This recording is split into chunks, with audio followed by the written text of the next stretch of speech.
He was so funny on that first date. Oh my God. He was just so amazing. He paid for dinner and he even got me dessert.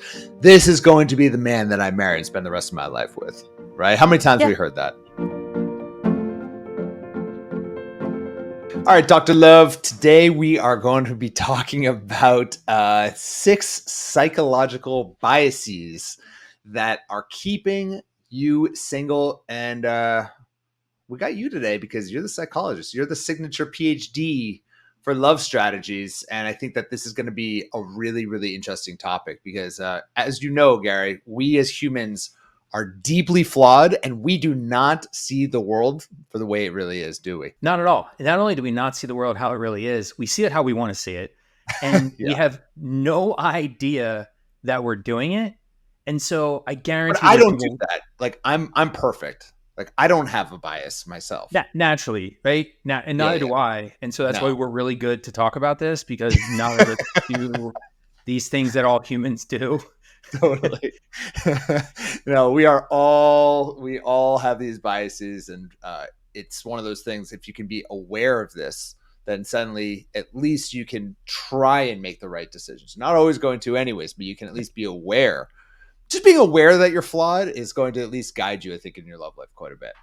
Yeah, at least it opens up your mind a little bit to start questioning things because I guarantee there's people listening to this podcast right now who are single and don't know why and believe truly in their heart they're doing everything right and they're following that previous guidance in some way and yet it's incorrect and that's actually the fundamental thing that's leading them astray and we can just kind of unearth some of those things and help people disentangle some of the flawed thinking. It's going to go a long way to help people and you're just I going to see agree. a bunch of things you never saw before. I also think when you're single and you're getting out there and finding love, your friends, your family, everyone in your orbit typically will tell you, you're great. Just follow your heart. Keep doing what you're doing. You don't Right. have any biases. You're not seeing the world differently than what it is. You're just Right. fantastic. And it's coming from a good place. They're trying to boost your confidence and make you feel good. And I get that. And a little bit of a dose of that here and there can be really helpful to your single friend who's down the dumps. But if we want to get shit done and actually get some results, we have to be aware of these lenses in which we see the world that is distorting things. It's just distorting things. And the beautiful thing is that this has been very well studied in psychology. And these are the types of biases that we are constantly working against with our clients and trying to, kind of redefine or create a new lens in which to look at. I've been using that word bias quite a bit. Maybe Gary, would you mind just defining what a bias is? Yeah, a bias is like a shortcut. It's like a certain way or lens of thinking about things that may or may not be correct, but in how we're talking about today, it's a way that's incorrect, it's fallible, it's leading you astray. Yeah. And it's just like a different kind of perspective. And it's a way of just trying to make life easier on ourselves. A lot of times we're doing things to try to decrease how much thought we have to put into things. And it's quicker for sure, but it leads to problems. And so, you talked about like, I'm a PhD and all that stuff. And I say to students all the time is like, science is the antidote to bias. Like you think about bias and stereotypes and all that kind of stuff. It's like science is the antidote to that because science is objective. It's systematic. And so a lot of what we're going to talk about today is like how to solve these things is to just be a little bit more objective. And so it's important, really important before we get into these things.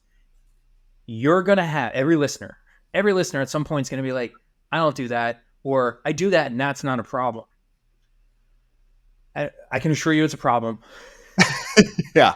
I can assure you that you do it. Just know you're going to be protective of the way you've always done things, right? It's like, do you know, and you know this, you're a business guy, like what's the most dangerous saying in business? Do you know what people say that it is? No, I don't even know. Dangerous saying in business is well known as, we've always done it that way. Yes. Yeah. Right? It's like, hey, should we do this? No. We've always done it this way. And I'm just going to keep doing it the way we've always done it. And so people do it in business. It's a huge mistake. People do it in their love life. And it's a huge mistake too. It's like, but I've always thought about it this way. It's like, right. And that's what we're talking about is like how that is a problem and just not giving you the results that you really want. And I've always done it this way, and all my friends tell me that I'm perfect and I'm so great. And my parents raised me telling me how incredible I am. It's like Yeah, I remember going to my mom growing up when I was a kid and asking her for like dating advice because she's a divorce attorney. Maybe I'll get I some did. help from I her. did. And she's just like, Adam, you are absolutely perfect exactly the way you are. Keep being who you are. You're like, Mom, that was deeply unhelpful. Can you give me some actually helpful advice?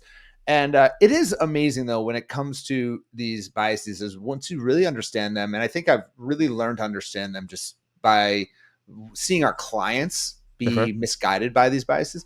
Once Prefer. you do understand them, you can be in situations and be like, oh, that's my brain playing a trick on me. Yep. Like, you're like, oh, no, no, no, no. Hold on a sec. And you're almost bringing in like, the rational side of your brain, and I don't know if we want to go down that road of the different parts of the brain that kind of trigger these biases, but it really is one of those moments you can take a quick look at and be like, whoa, whoa, whoa, I'm falling into this trap. This is a well-known psychological bias. This is going to keep me single if I keep thinking this way.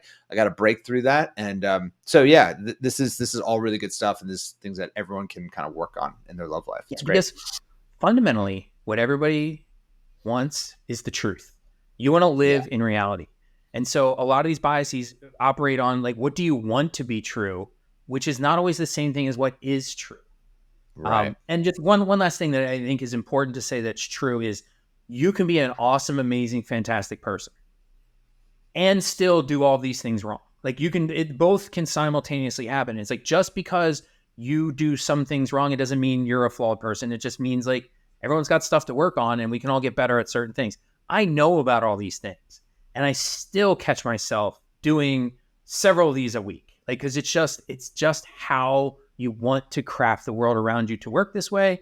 And, we keep saying biases, but it's really, you're lying to yourself in ways that makes life seemingly more pleasant, but again, leads to problems. So, Yeah, you're human. Everyone's human. Everyone yeah. experiences these things. So why don't we kind of jump into them so we can tell everyone a little bit of what we're talking about? Gary, why don't you start us off with the first one? Yeah. So the first one, the first bias or the kind of lie that you tell yourself is it's something called the focusing effect, otherwise known as the primacy effect. And this is your tendency to give too much credit to early information.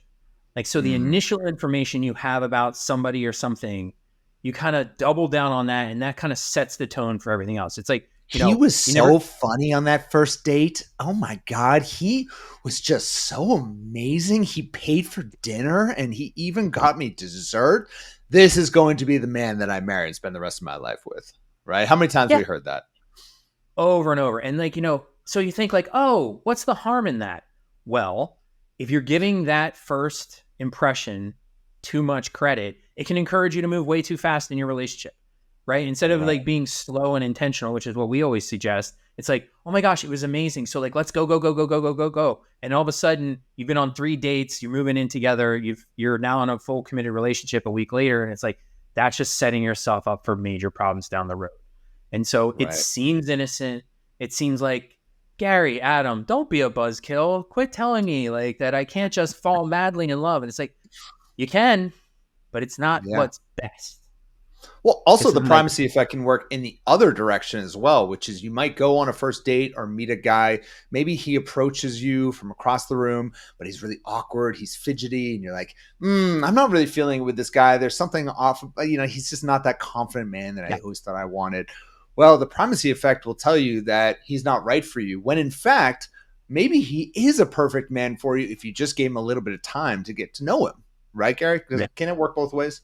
Yeah, I love that you brought that up because it's not always that they're amazing at first. Sometimes they're just like a little bit of a disappointment at first. And it's like, we've heard Yeah. clients says, he was a little shy. He was like nervous. He said a lot, or he talked a lot about himself. And it's like, okay, which day was this? Okay, the first, it's almost always the first one. It's the And then first they're date. like, they check him off and they're like, nope, no good. That doesn't fit my love vision. Not what I want. But it's like, wait a second. Don't forget about the context, right? I'm a social psychologist, so that it's all about how the context and your surroundings influence your behavior. And it's like, you have to remember, not everybody is their best self on a first date. Some people are Yeah. awkward. Some people are nervous. It's like, realize that, give people a chance. Don't just kind of write people off right away. Yeah. That one about guys talking about themselves, that one comes up a lot. And Yes. I get it. There's nothing worse than meeting someone and they just constantly talk about themselves and try to brag and so on and Yep. so forth. But Yep. you got to also, something we always remind our clients of is like, these guys don't know how to date. They're not in a dating coaching program. They're just trying to do the best thing they can to impress a woman. And for many of those guys, not all of them, but for many of them, by the second date, they'll take off that dating mask and you get to know who that person really is, which is why we're Right. constantly reinforcing the message, which is, if you think he might meet your love vision, even if he's not perfect on the first date, go on a second date, because you're going to start to meet that person for who they really are, and don't allow that primacy effect to take in too much into your dating life. Because so many people, I just think there's so much advice out there that's like, go with your intuition, go with your intuition, go with your intuition. Whatever you're feeling right there, just move forward with it. And I get the advice, and I'm not saying don't listen to your intuition. It's just don't completely rely on your intuition. Okay. You got to take into account that this bias really does exist. Yeah, and just one kind of tangent thought about the guys who talk about themselves all the time is like, if you got looking at this from the guy's perspective, one of the guy's biggest fears on that first date with that time together, it's silence. They're terrified of silence. Good point. Of like, what do we say to each other? Oh, and then all of a sudden it's like beads of sweat, terror, everything's going wrong. And it's like, so that's his worst fear. So what does he do instead? Filibusters the whole date. Because in that way, you don't have to worry about the silence because you're filling the air with noise. And then it's like, good, I survived. That's so true. I haven't thought about that. It's been so long since I've been single and like just talking to a woman on a first date, but I'm going back to my memories of like 10 years ago when you do go on that date where she's not maybe even giving you much to work with. So you just kind of fill the air with something, and typically is about yourself, right? Just to like keep things moving forward. And I'm not saying, again, it's not a great quality, and what guys should learn to do is ask engaging questions and really get to know you and be curious.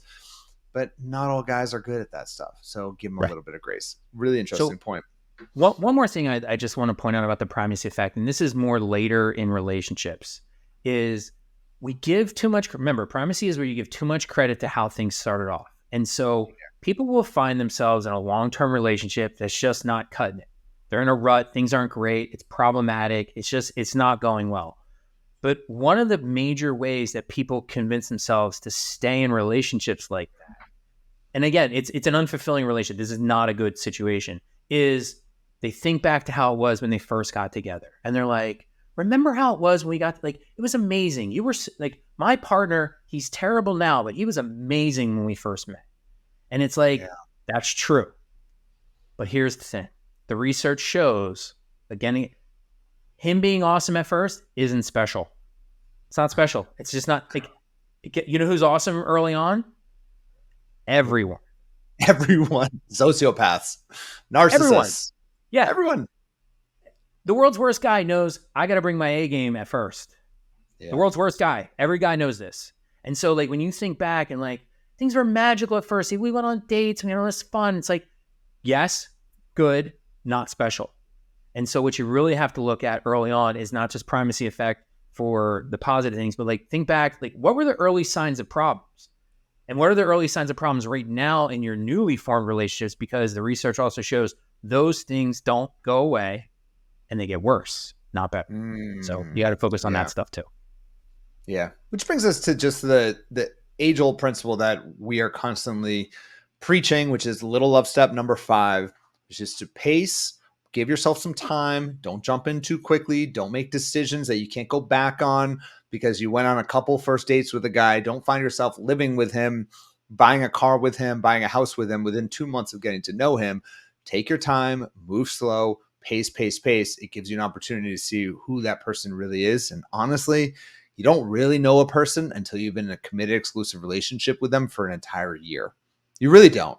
I mean, honestly. So just take that into account while you're dating and getting out there.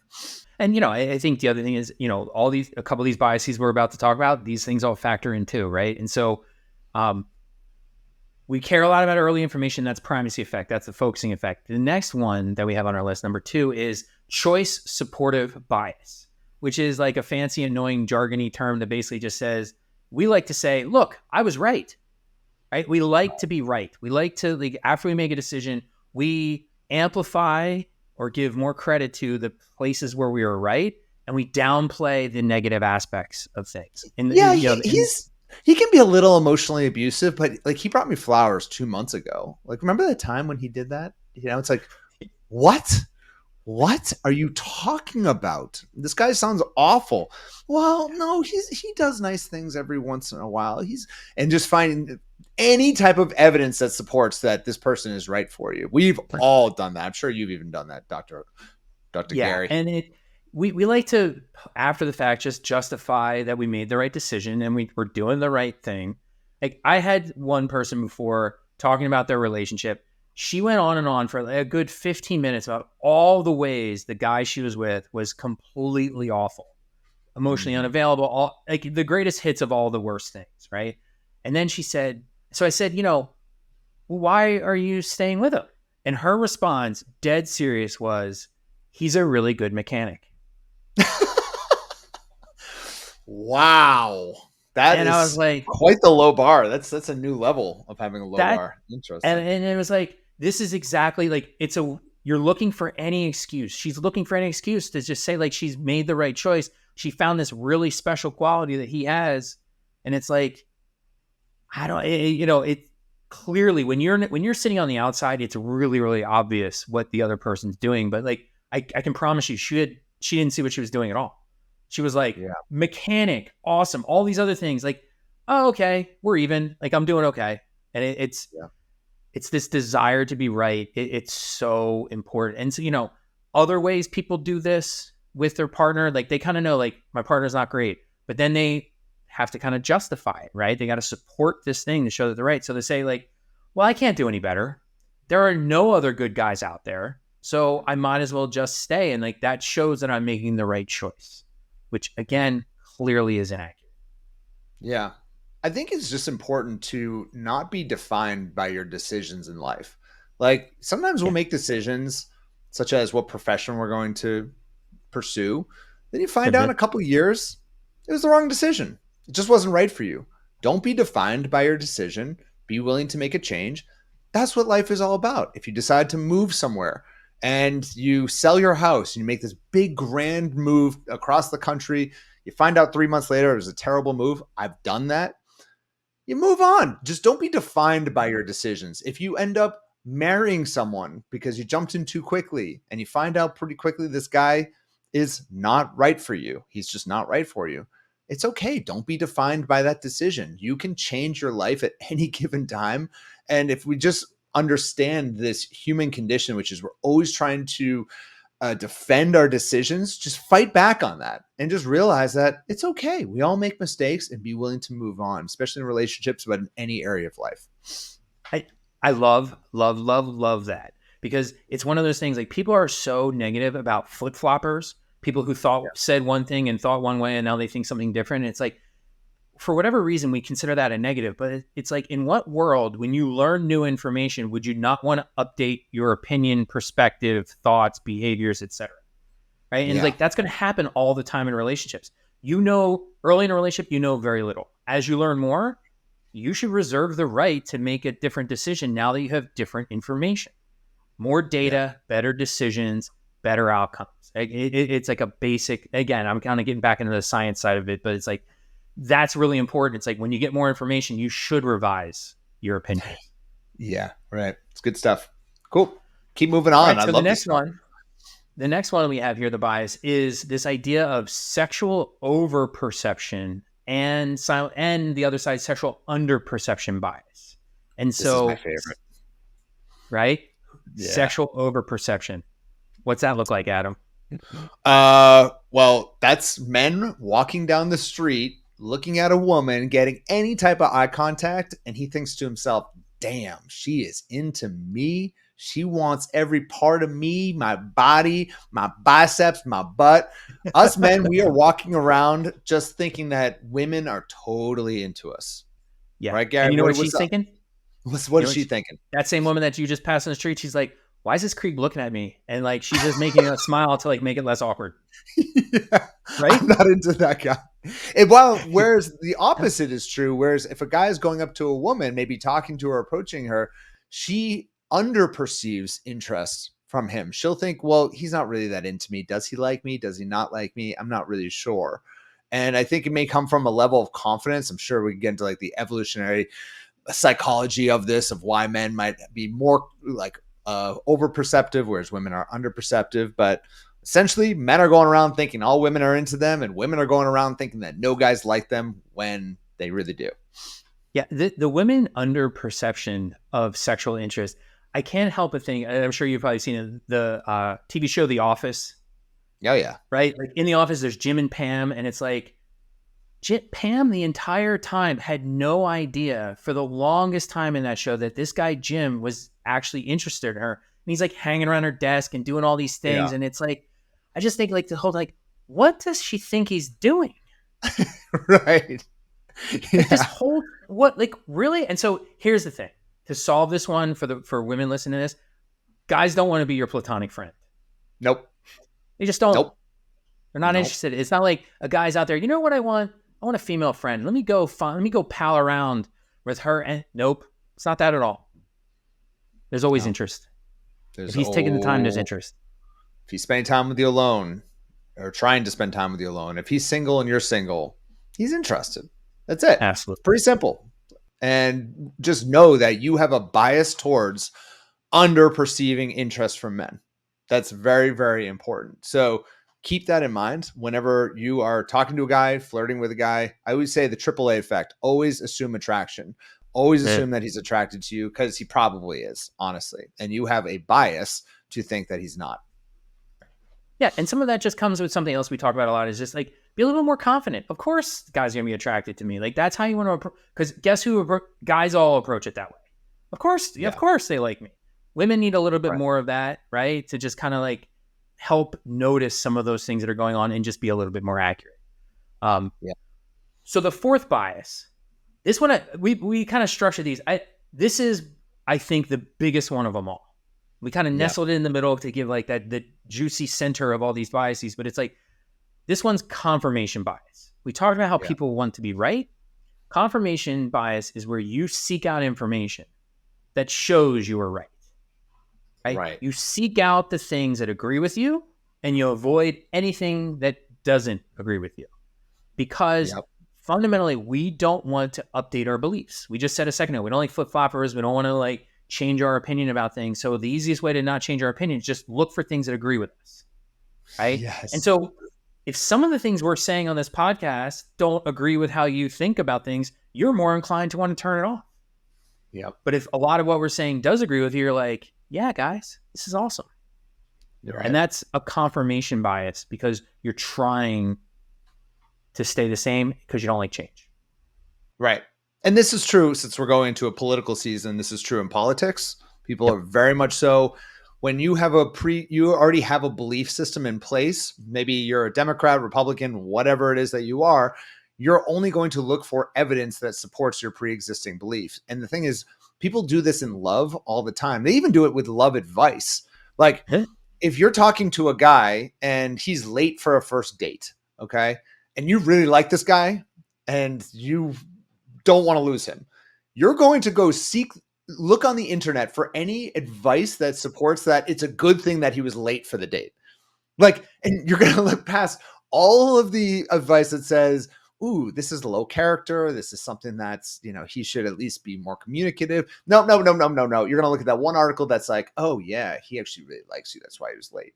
Like, that's 100%. How it works. I've had clients debate me due to astrology. Like, right. It's crazy. Like, to be like, well, no, he is a Gemini. So actually all the sciencey stuff you're talking about, no, I don't think so. Because this is part of his stars alignment and whatever it is that they talk about in astrology. It's crazy. And all this comes down to this idea that whatever you're going to look for, if you want to look for it hard enough, you're going to find it. It doesn't matter what it is. If you look hard enough, there's enough information out in the world, you can find whatever it is you're looking for.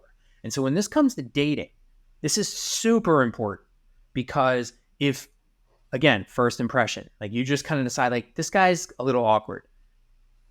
to the extent you believe that, you're now going to look for confirmation in his future behavior that he's awkward. You've kind of written him off and like, you like to be right. You don't want to change your perception. And so it's like, oh, he did this, awkward. He picked up his glass with two hands, awkward, right? Or, whatever it is, like you're just going to find reasons and excuses for him being awkward. Yeah. It goes the other way too, where for whatever he comes in, he's got a smile to light up the room. He's tall. He's just gorgeous. And you're like, I'm in love. He's the one. You decide he's the one. Now, it doesn't matter what this guy does. You only hear the good stuff and you ignore all of the bad stuff. Yep. And that is a huge, huge problem because that bad stuff is all there and you do a really good job of ignoring it, but you can't ignore it forever. And eventually it's going to catch up with you. Yep. And I think zooming out, that's more like kind of a micro situation. On like a more of a macro when it comes to dating, I hear a lot of clients do this with online dating, where they'll make a statement that is the only guys that are online dating, all they want to do is have sex, and that's it. They're not interested in anything serious. And whenever I hear that, I will immediately ask, so you're telling me if I went into your online dating profile right now, there's not a single guy in there that is actually interested in potentially something a little more serious? Well, no, that's not necessarily the case. And then before you know it, you actually look at it, because I've used to manage profiles for clients. Like I know this stuff. It's only about 20% of the guys who are discussing, which by the way is high. I get that. That's a lot of people. But there are some clients who will be like, yeah, all guys only want to sleep with me and it's disgusting. I'm never doing online dating. And then there's some clients who have the same exact profile situation and they'll be like, yeah, most of the guys on there actually are good guys and want to find love. Yeah, there's a small percentage that might want to sleep with me, whatever. I just move past. It's literally just whatever belief system they have, they will then confirm it with the online dating site. And this is true also with where you live. If you say there are no good guys in my town, guess what? You're not going to see any good guys that are your age in your town. If you go around saying there are there's an abundance of men everywhere I go, suddenly you're going to start seeing them. It's crazy how this works. You bring up the online dating. You see this all. You will have certain clients who are like, I don't want to online date because there's just terrible people on there. It's not good at all. And then once they go on, they have all the same experiences everybody has online, but they're like, see, there's all this bad stuff. And they ignore all the good, right? Mm-hmm. And it's like you mentioned, there's 20% of guys online that are just interested in sex. Guess what? Guess what's happening offline? There's about 20% of guys who are only interested in like, it's the same guys. They're in both places. It's just, you've decided online it's a problem. So now you're noticing it online, but you really think when you go out to the local bar or wherever you're going to meet guys, like you don't think there's 20% of guys out there that are just looking for the same thing? Now you're really ignoring some really critical information that's going to have repercussions later on. Yeah. And your language is so important with any of this. So if you ever find yourself making statements such as all men want, online dating is just XYZ, you're just making simplistic statements. These are just your biases coming out. Now you're literally stating a non-fact. Right. It couldn't possibly be true that all men are like this. It's not. Very easily could we break that with just some basic evidence. So if that is not true, then all you're doing is giving into your pre-existing biases and you're going to have confirmation bias. And then it's just your entire destiny is going to be manifested based on this belief. That's the only time I'm going to use the word manifest. All right. But it really is like, it really, you create your own future based on the language that you use. And I can tell so quickly when a client is starting to adopt a lot of our mindset strategies that we use. I can tell when they're starting to use it, when they start using different languages to discuss their challenges. When a client is coming on saying, oh God, all men are just still like this. And you're like, you got to start with your language. You got to start with your belief system. Because if you're working based on that foundation, no tip, no strategy is going to work. Where some clients will come in and be like, oh my God, the perfect guy's just right around the corner. I've been seeing a ton of amazing guys. I'm so excited for what's going to come. That's a winner. She's going to find love. Yeah. And, just as an aside, a little like homework assignment to anybody listening to this. If you have strong absolute beliefs about things, take a moment and spend some time reflecting on what is that strong absolute belief protecting you from. Yeah. Like, what's going on that you're using that belief? You're using it as a crutch. You're using it to cover up something else. You're using it to kind of get you past or through something because it's not accurate, but you believe it so strongly. And it's, what is it doing for you? What purpose is it serving? Because you start digging into that a little bit and you'll figure out, oh, I don't really need this thing to perform this purpose that I'm using it for. So it's Yeah. just something to kind of like worth digging into, spend a little time introspecting and getting into that. Well, so much of it is protecting the ego. I mean, I think Yeah, especially with dating, I see it with entrepreneurs a lot as well. Like as a fellow entrepreneur, people are like, "Oh, you can't do this or that. That doesn't work anymore." And it's like, yeah, it does. What are you talking? You're just really. protecting your ego because you're not doing it well. Like, let's get to the heart of it. Same thing with dating. Same thing with anything. Like, you're just protecting your ego, and I get that. I'm the same way. You want to protect yourself, and you don't want to hurt your own feelings when you come to the raw truth of reality. But when you don't come to that truth, now suddenly you can't fix anything. It's like you can't talk about the real issue. You can't talk about the elephant in the room when you have this ego that you're trying to protect. So just be aware of these things and these belief systems and challenge yourself. When you say words out loud and you're like, I don't know, I think I'm bullshitting myself. I do that to myself all the time. I'm like, I feel like I'm just bullshitting myself. I'm telling myself a narrative that makes me feel better about the world I'm living in. And whenever I do that, like, challenge it. I also have my wife who's very good at challenging my belief systems and calling me out on it. It's very helpful. I think that's a lot of what we do with our coaching is just challenge people, but don't allow yourself. This is one that this is of all the biases we're talking about. I think this is the one that we most probably talk about within Love Accelerator. Agree. And it all comes down to the same basic idea. Is like, you have to be able to identify honestly where you're falling short so that you know where to grow.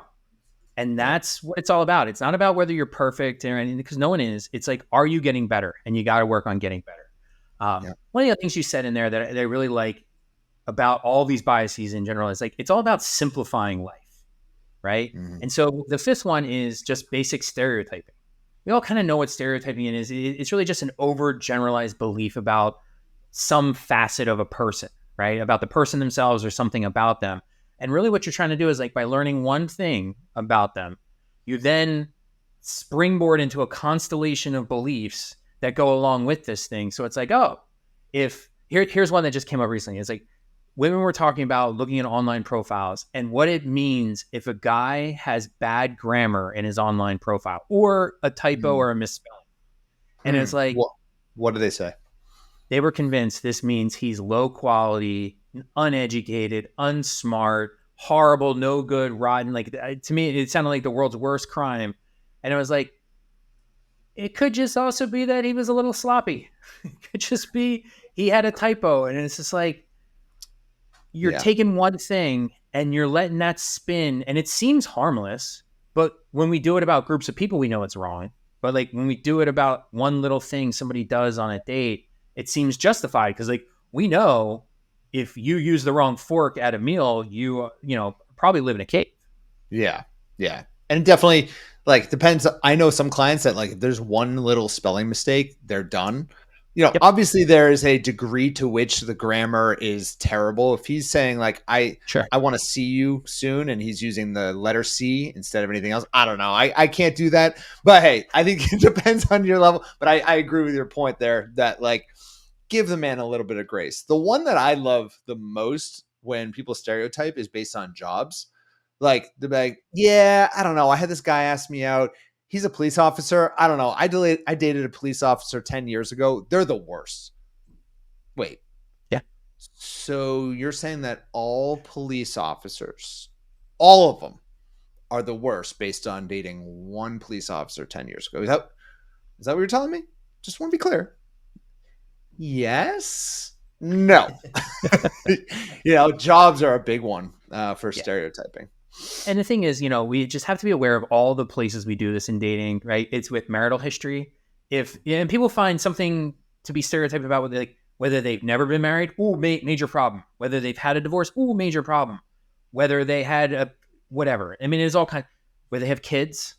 Some people are like, oh, kids are great, kids are horrible, and it's there's evidence on both sides, like a lot of this stuff. But it's like, you're making judgments about this person because of one thing. It could be their height, their baldness, their fitness, their weight, their income.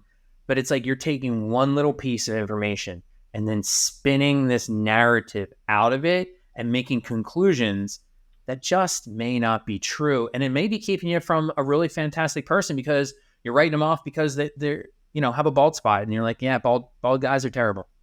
Yeah. Yeah. I mean, we're pattern recognition creatures. We're just going And around looking for shortcuts. Like you said at the beginning of this, that's what a bias is. It's just kind of like a mental shortcut. And then we see a few things happen with a guy that wears a New York Yankees hat. And then we're like, I don't know. I don't like those guys who wear New York Yankees hat. By the way, I don't like New York Yankees people either. But, you create these shortcuts and then suddenly we actually use it in real life, especially in our love life. And it's not to say there are some patterns. Like I get it. And you want to be aware of those to a certain degree, but challenge the patterns as they come up. And if they're silly, such as all police officers are, once again, it's like bringing that all or nothing statement. Now you're allowing your biases to get the best of you. and again, it's just about catching yourself. You may not be able to help it. Like your initial reaction is, oh, this person is from Boston. They must be a jerk. Okay, that's my first initial. Like that's what everybody in New York thinks about everybody from Boston. Like it's okay, but like, wait a second. I'm not being fair there. I'm being, too general about this. I'm having all or nothing thinking. Like, I've got to give them a fair chance and like, let's actually learn something about them before we jump to conclusions. And that's all. That's how you have to deal with it. It's your initial reaction, probably not going to be able to control, but it's like the follow-up. That's where the magic happens. Dude, you're a PhD psychologist. You should be like a super nerd and like not fun to hang out with. I love hanging out with you. You're the opposite. You are the opposites of the academic stereotype, which is why I love working with you. And how many times have people like assumed that you were a certain way, and then when they met you, they're like, "Oh, wow, you're completely different than I thought." All the time, like all the time when people meet me and they're like, "Wait, you're a professor? Where really?" Or it goes the other way, and like they meet me first, they have no idea what I do, and then like, "What do you do?" I'm like, "Professor." They're like, "What?" Yeah. That doesn't make sense because it just doesn't fit all the time. Doesn't add up. All right, so the last one, number 6, Dun, dun, lies we tell dun. ourselves, the biases we use. This one is the hindsight bias. This one's also known as the I knew it all along phenomenon, where things play out, and then after the fact, you're like, oh, I knew that was going to happen. Like you date a guy, 3 months, it ends horribly, and in month 4, you're like, after you broke up, you're like, yeah, I knew the whole time. I knew everything that was going to happen. I know. Here's the thing. You're lying to yourself because if you did know, you wouldn't have gone through all that. Yeah. You wouldn't have done that to yourself if you actually truly knew that this was going to happen all along. Right. And I think like there's a lot of dating coaches or dating advice out there that plays to this quite a bit. Uh-huh. Like a woman's like, oh, he cheated on me. We were together for 4 months. He cheated on me. Well, was there a red flag of this coming? Like, what were the red flags? That's why I actually don't love the word red flag, and I'll tell you why in a minute. And they'll be like, oh, well, yeah, I always knew because I remember one time we went out and he was talking to this girl in the corner and it was a little bit longer than I thought was appropriate. And I should have known at that point that he was a cheater. And it's like, no, there's no way. There's no way for you to know that based on that situation. And they'll play on that. Like, yeah, you should have known. So now you're going to know. It's almost like this like level of like feeding into this bias. Or like, oh yeah, you really should have known. Next time you're going to know. So that's why I don't even like the word red flag, because I don't think it accurately really depicts what's going on. I use the word, we always talk about relationship risk. Like it's kind of like up and down the risk kind of spectrum here. And when you get involved with someone, some people are higher risk, other people are lower risk. And it's more of like a spectrum than just like this one red flag that you're going to suddenly know that he was a cheater. And I think that's why I don't love to play into that kind of whole idea when it comes to this hindsight bias. Yeah, because if they were really red flags are easy to notice. Yeah. Right? It's like, that's the whole point, is like these things are not always easy to notice. Yeah. Right. And a lot of that, what you're just describing, I love that you take issue with that, because a lot of that behavior is a subtle blame the victim kind of thing, where it's like, what did you do? Like, you should have noticed these things. Like, why didn't you notice? And then it's like encourages them to like conjure up these false signals that really actually have nothing to do. It's like there's other things that were going on, and it's probably not that one conversation you had with somebody that you thought lingered too long. It probably has nothing to do with that. And so it's important to realize that we do this because, again, we like to be right. We like to feel in control, and we like to feel like we are kind of masters of our own environment. So we like to feel like we knew things were going to play out a certain way. Now, it's really important not to fall prey to this because, frankly, you're just giving yourself way too much credit or putting too much responsibility on yourself. Like a lot of times when things go wrong, like you're not a trained relationship person. You maybe haven't had a relationship course. So how would you possibly know that some of these things that no one else would know is a bad sign? Like, how would you know that? Right? You just wouldn't, right? And so the other thing is, if you constantly are telling yourself, I really did know all along, I knew all along, you're not giving yourself the opportunity to learn. Because before you really learn something, you just have to admit, like, I don't know everything there is to know about this topic. So I have some things that I need to learn and grow with. And if you're constantly giving yourself too much credit, you're not giving yourself the space to admit there's some room for improvement here. And it's like improvement is everything. And you have to be willing to give yourself the space to do that. Yeah. Yeah. That's a really good point. I think that's a great place to end because, look, as humans, we're all know-it-alls, Gary and myself included. Okay. And we just are constantly wanting to protect that. So be aware of all of these things as you're getting out there dating, when you're in relationships. It's going to constantly creep up. Even the best top psychologists in the world say that they fall prey to this every single day and they have to remind themselves of this. So hopefully you all got a lot out of this. And I've really enjoyed this one, Gary. This was a fun one because I know this is something we talk a lot about inside Love Accelerator, but not necessarily on the podcast. So this is good stuff, man. Yeah. And it's all about, you eliminate a few of the things you're doing wrong and it just gives you a lot more chance to do things right. Yeah. Amen to that. So thank you so much. And we'll talk to all of you beautiful ladies next week. All right. Thanks, Gary. Thanks, Adam.